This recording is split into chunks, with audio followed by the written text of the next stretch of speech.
O Rio de Janeiro é, entre as unidades da federação no Brasil, um estado altamente privilegiado com relação à malha logística. A malha de portos, aeroportos, principalmente de grande porte no Rio de Janeiro, no estado do Rio, é a de maior potencial de captura de cargas. Nós temos um conjunto portuário magnífico, representado pelo Porto do Rio, pelo Porto de Itaguaí e pelo Porto do Açu. Esses três portos de maior porte e uma grande quantidade de outros portos e terminais, inclusive de apoio offshore. Então, esse conjunto de portos, ele está preparado para receber, na maioria dos casos, 3 vezes mais carga do que estão processando hoje. O que falta então para o Rio de Janeiro conseguir ampliar esse volume de cargas? É um complemento de instalações. Alguns trechos de rodovias que têm que ser melhorados, aumentar a capacidade, ou uma manutenção um pouco melhor, e alguma coisa ainda a ser construída. Isso no caso das rodovias, né? No caso das ferrovias, nós, para alimentar esses portos e aeroportos, nós temos alguns complementos de linhas ainda a fazer, né? Nós não podemos esquecer que o Rio de Janeiro tem uma das 3 ferrovias de classe mundial que o Brasil dispõe, né? São ferrovias com movimento acima de 100 milhões de toneladas de carga por ano, né?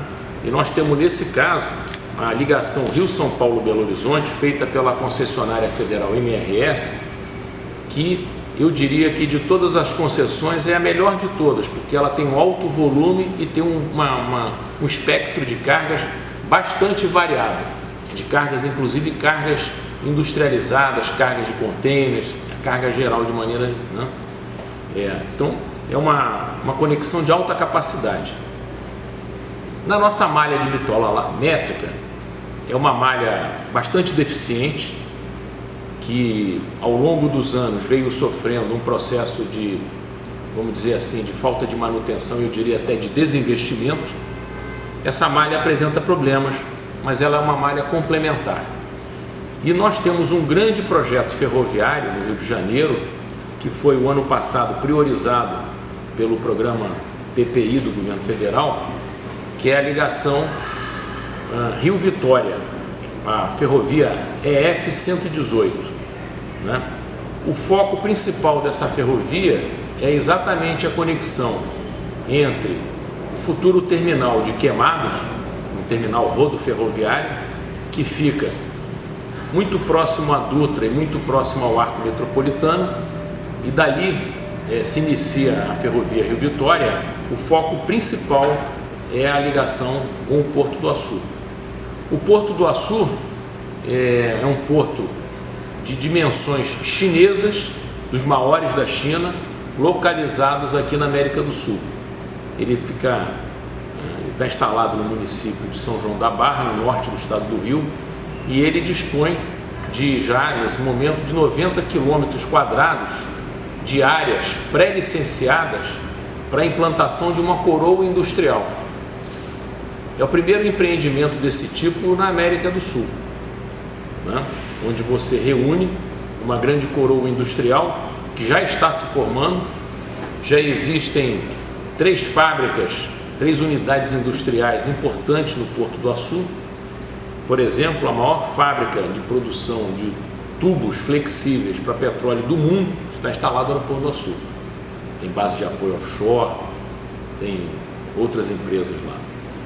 Então é um porto que tem uma capacidade imensa de desenvolvimento e de geração de novas cargas.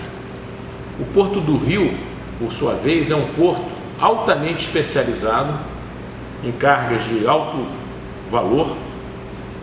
Ao longo dos últimos 15 anos, o Porto do Rio varia entre a primeira e a segunda colocação no ranking, no valor médio da tonelada de carga. Então o Porto do Rio não é um porto de quantidade, ele é um porto de qualidade, né? É uma coisa bem diferente, que o importante não é movimentar só o volume de cargas, o importante é movimentar um volume de cargas que traga uma movimentação diferenciada, que geram muitos empregos e muitos impostos e muita atividade econômica, né? Nós temos o Porto de Itaguaí, que é um porto extraordinário. Há muitos anos, o Porto de Itaguaí chamava-se Sepetiba. Ele, na verdade, a concepção do projeto é da origem do governo Lacerda, ainda, do estado da Guanabara. Há cerca de 92, 93, né? Cerca de 15, quase 20 anos atrás, o Dr. Eliezer Batista comandou um replanejamento desse porto para ele ser um hub container, principalmente, de cargas do eixo do sudeste do Brasil, sudeste e sul do Brasil.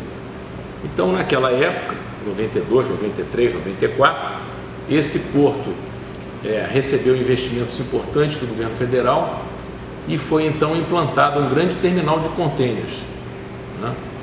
Uma capacidade de expansão também muito interessante.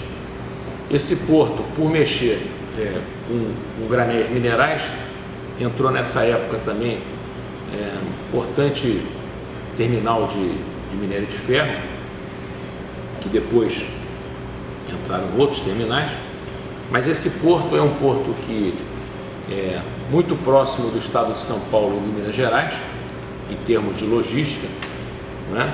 Ele está conectado nessa linha da MRS de alta capacidade, de bitola larga, né, para atender esses dois mercados além do Rio de Janeiro. E esse porto, por ser um porto que tem uma grande movimentação de minério de ferro, ele é um porto que tem canais muito profundos. Então, os investimentos para se conseguir colocar navios muito grandes, né, muito até maiores dos que costumam operar na costa do Brasil, o volume de investimentos é muito pequeno.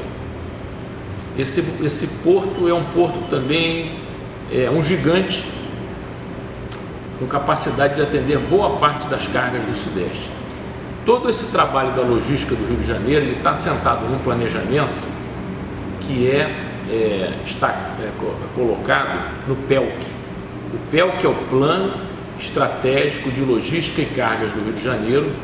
Ele foi concluído em 2016, né? E ele foi um trabalho financiado e acompanhado pelo Banco Mundial.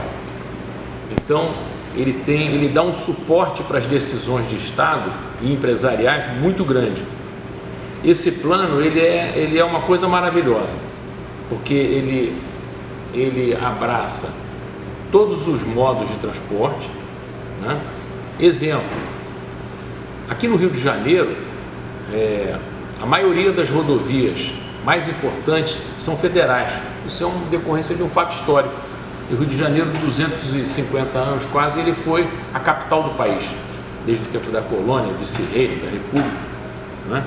Então, ele foi muito bem dotado de rodovias federais. E essas rodovias, por exemplo, a rodovia Presidente Dutra, nós temos no PELC, a cada trecho de 5 a 10 quilômetros, nós temos um estudo de capacidade viária que é bastante detalhado, que nos diz que, dependendo do ciclo econômico que o país está, ele tem 3 variáveis para isso lá, ele nos diz o que tem que ser feito a mais na rodovia trecho a trecho.